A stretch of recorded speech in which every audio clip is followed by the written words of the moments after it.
Hello, Forecaster here again, and we are back for episode 105. And in this episode, we're going to put up some signals. Now, I don't have too many of them. As you can see, I have 4 block signals and 2 receiver boxes, which isn't going to last too long. So we're going to need to set up some signal blocks. And we're going to want to cover all of the tracks, basically. So I think what I'm going to want to do is replace this signal here with a an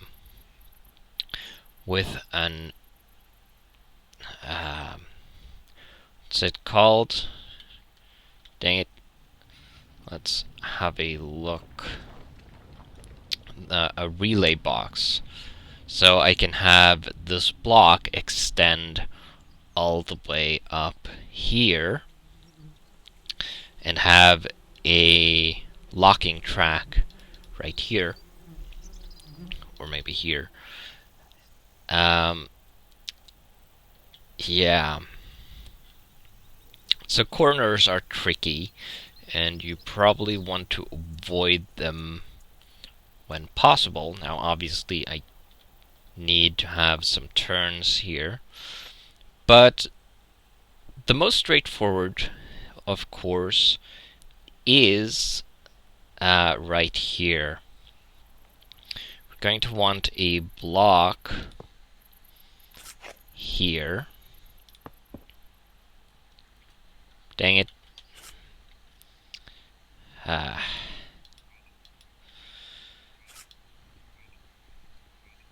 I need to look over the stability settings for the signals, apparently. So they can't be set up correctly if they're this unstable. Well, let's replace that. Train lockdown mode for that. And I'm going to need to repair the crowbar as well, it seems. I guess let's put this here. Might as well.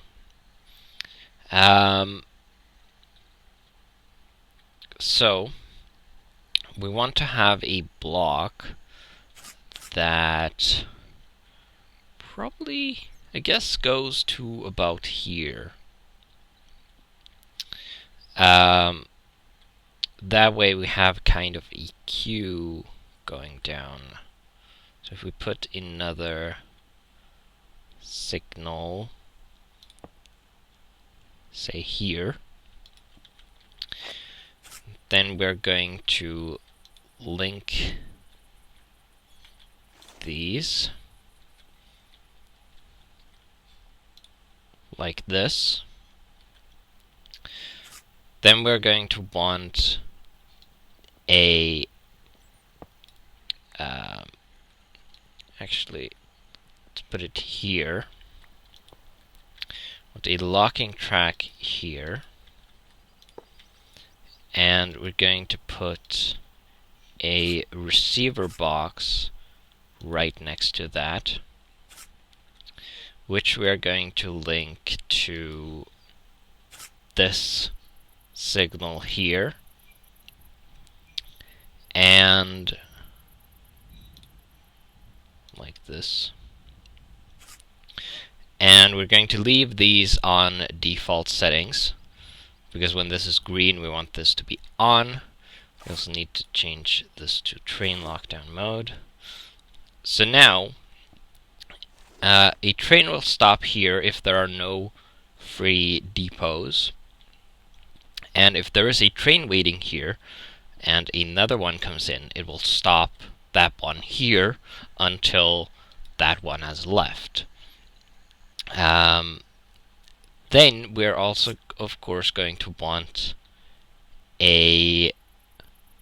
another block that starts here and goes up here.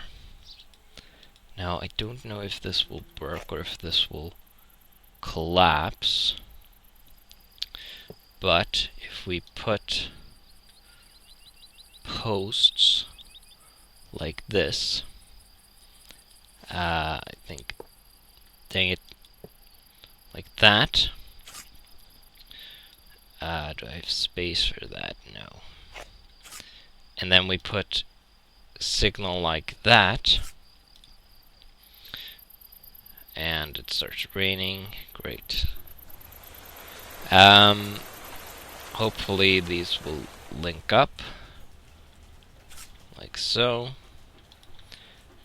Then we're going to put another locking track right here.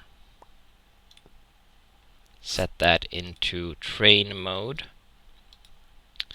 Then we're going to want a receiver box here, but that is going to need to be supported, so we're going to need a stone post for that, which we are going to have to go get here. I have a few. I have another receiver box apparently, which is nice. Though I'm going to have to make more of those, of course. So we're going to need a bunch more. So if we put that like that, now we can put the receiver box there. We can get rid of this.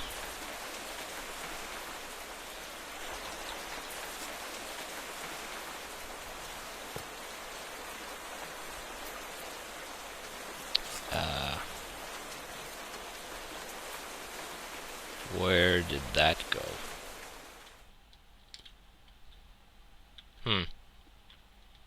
Okay. Whatever. Let's pair these up. So now we have the same situation here. Then we are obviously going to want a second signal here. But I've run out, of course. And we're going to want a relay box here that goes around the corner and probably goes in this direction. Then another block starts about here. Stupid rain.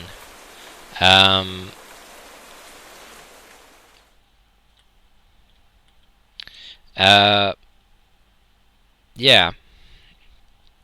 So I'm going to have to make some more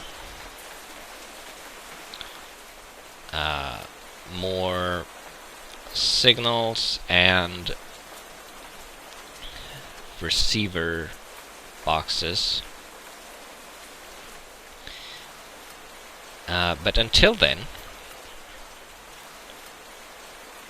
oh my, we can get back to laying the rest of the track, because as you can tell, I have made a bunch of tracks.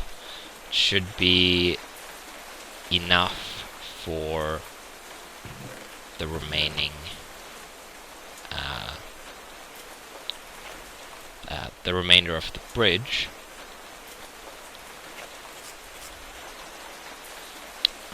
I pulled a light out here because it was too dark.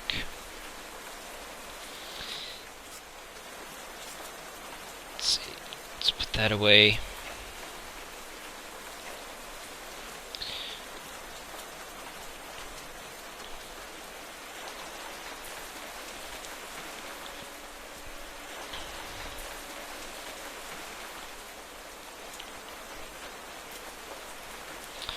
So now we should have plenty of tracks to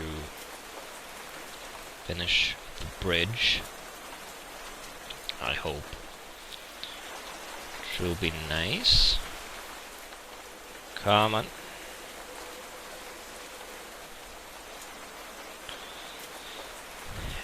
And then all that will be missing is the signals, of course, which I guess is not strictly required, because to begin with we'll only have... oh dang. Come on, come back here.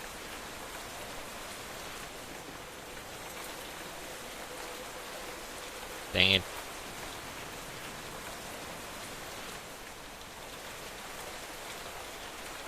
Stop.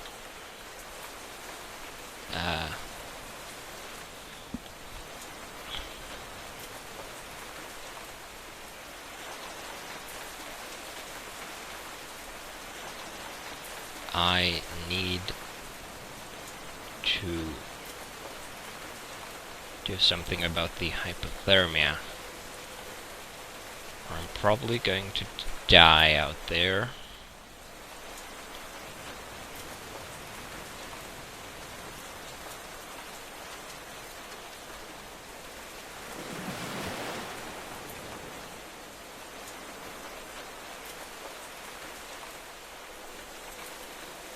I'm also getting thirsty, so I'm probably going to want to drink some water while here as well.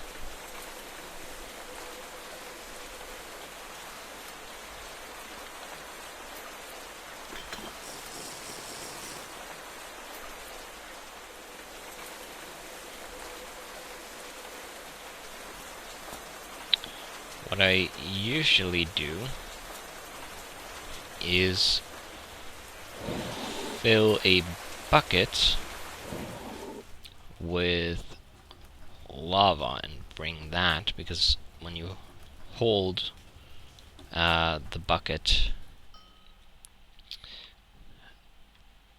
I'm going to have to make a new one because my bucket has milk in it. But when you hold the bucket or have it in your hotbar, it provides heat, but it doesn't when it's in your inventory for some reason, which is a little bit of an exploit, I guess, but it's a good way of staving off hypothermia, because I can't make campfires or anything.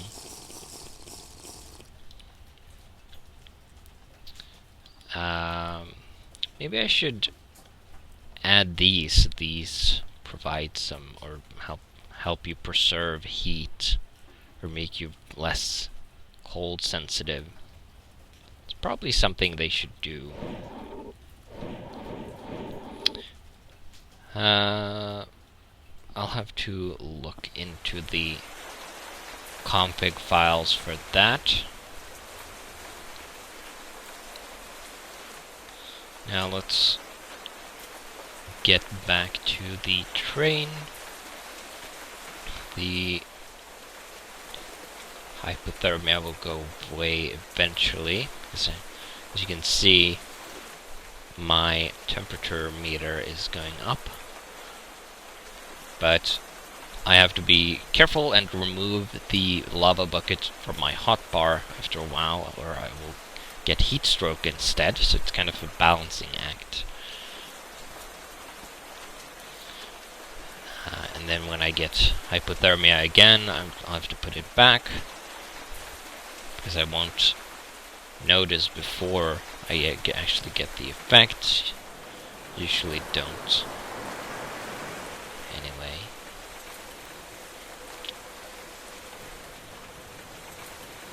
There's the train.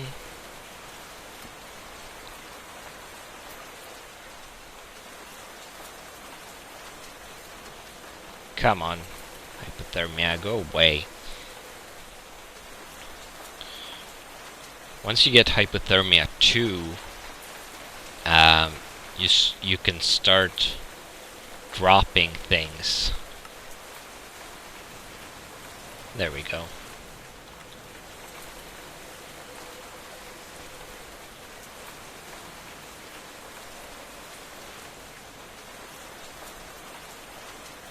Kinda wish the rain would stop.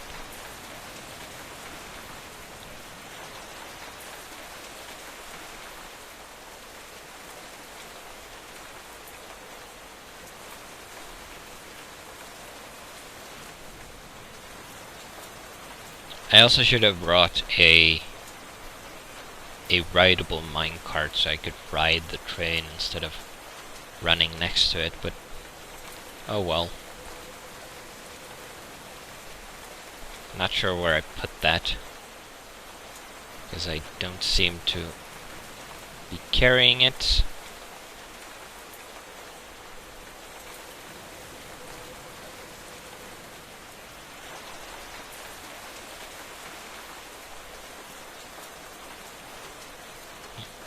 I need to make sure I don't run out of loading range of the train, or it will stop. And I'll have to go back. Should be kind of a waste of time.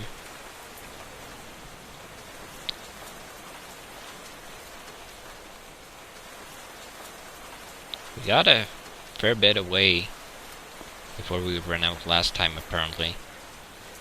Or I'm just awfully slow.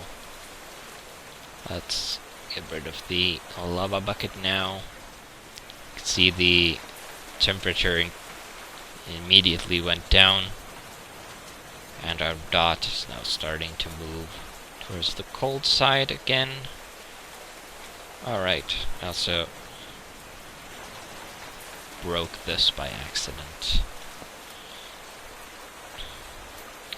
So now we're going to want to stop this, because we need to put a track in the pattern.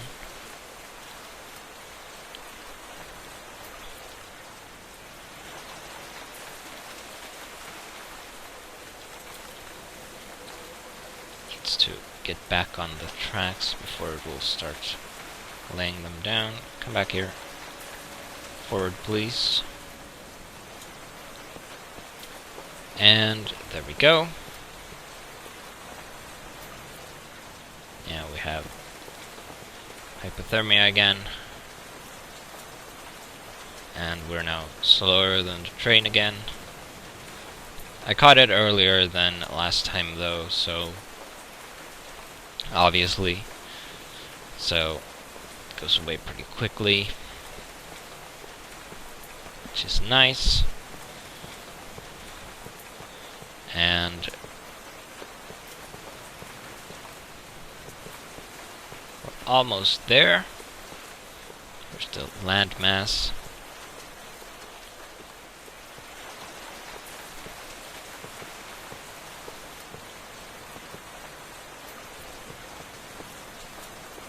Now I'm probably going to leave the train here.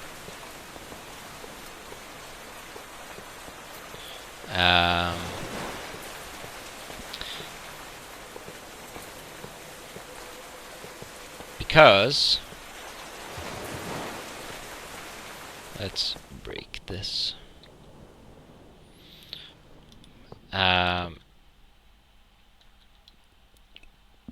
Because I'm going to need the tracks here later, and I made a lot more than I actually needed to. Because I'm going to want to probably not have this thing be here. We're going to want to do this differently. going to need a refueling depot with a water tank and maybe probably a charcoal storage. I was just looking for that cart, which I don't have, so we're going to have to walk back. But I'm going to cut that out, so I will see you back at the base. And here we are. The rain finally stopped. Now, let's see. Did I put that card in here? No. Dang it. I must have put it somewhere. I wonder if it was in the storage room, in the default container, the locker at the end of the sorting system. It might have ended up in there. This should be empty, so I can collect that.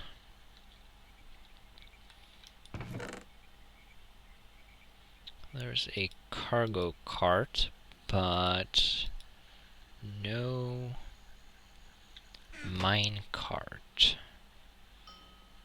Where did I put that? That is weird. I put another production table down here because I'm, as you probably noticed, I'm low on space on this one. I didn't put it in here or in here.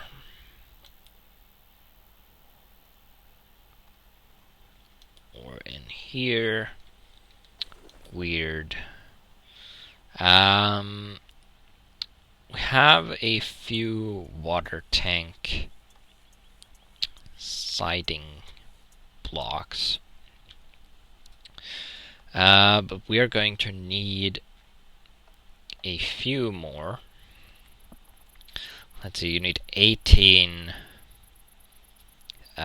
26,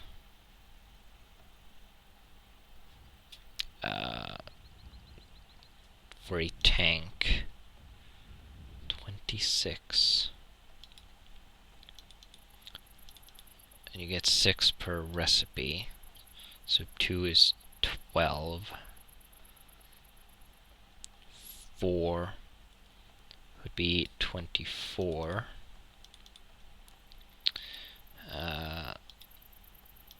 24. And then 2, there's always 2 missing. But since I have 6 more in here, we are covered. I have 4 more in here. We are covered there. So all we need is some wood. Let's see if we have enough. We do. And then we just need some slime balls. Now, unfortunately, I'm out of those, so I'm going to have to wait for this milk to rot. Then I can make 4 more, which will be enough. And there's the heat stroke. So, yeah, I'm going to have to wait for this milk to rot, which will probably be something for the next episode. We're almost out of time, so I don't think there's a lot more we can do. I can show you something. I made some painters from Industrial Craft 2 because someone suggested that I use these to color wool instead of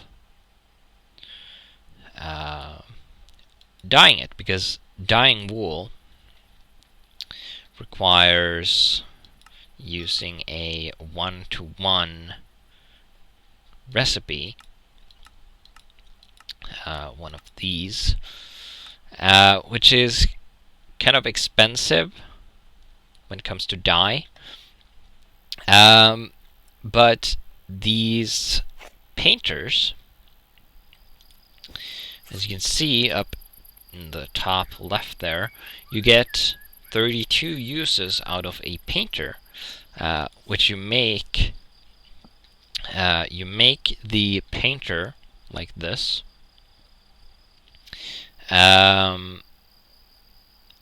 So it costs 3 wool and 2 iron. And then you apply a color to it with a piece of dye, and that dye lets you color 32 blocks.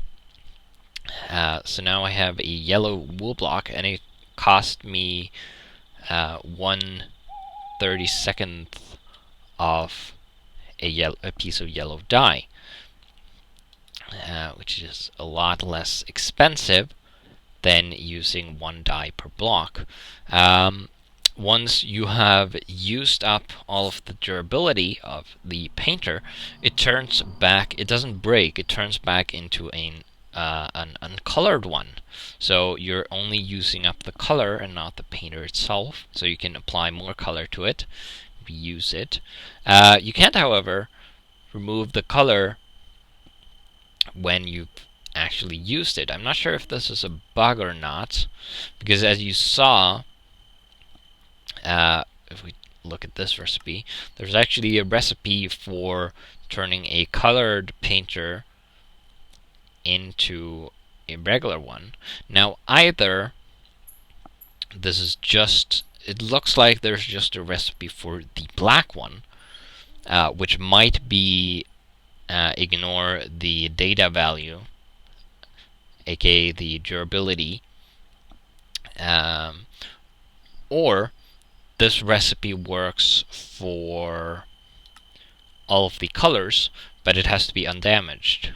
I'm not sure which, but as you can see, you can't remove the color from this, which is why I've made 2 of them, of course, and also to avoid wasting color, because removing the color just to apply another one would, of course, waste the remaining uses. So optimally, you will have 1 for each color, and then replenish that with the same color once it's used up. But that's handy. So it will allow me to save some dye, because of course I need a bunch of it for making these things and such, which I'm going to need to make a lot more of. But yeah, still waiting for the milk. So in the next episode, hopefully I'll have made some more of the block signals and receiver boxes.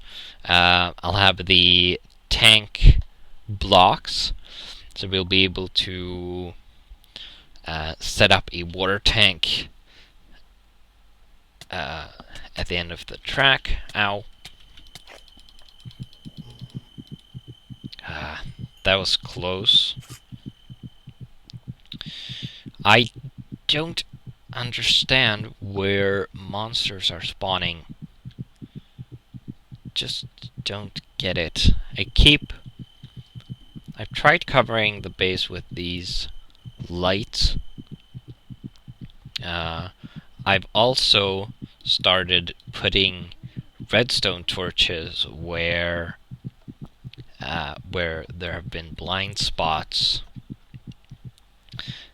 There's one right there. As a quick fix. But mobs keep spawning anyway. There's still spots here and there, and it's very annoying, and I keep dying to it because of the low frame rate, I usually can't react fast enough to actually defend myself.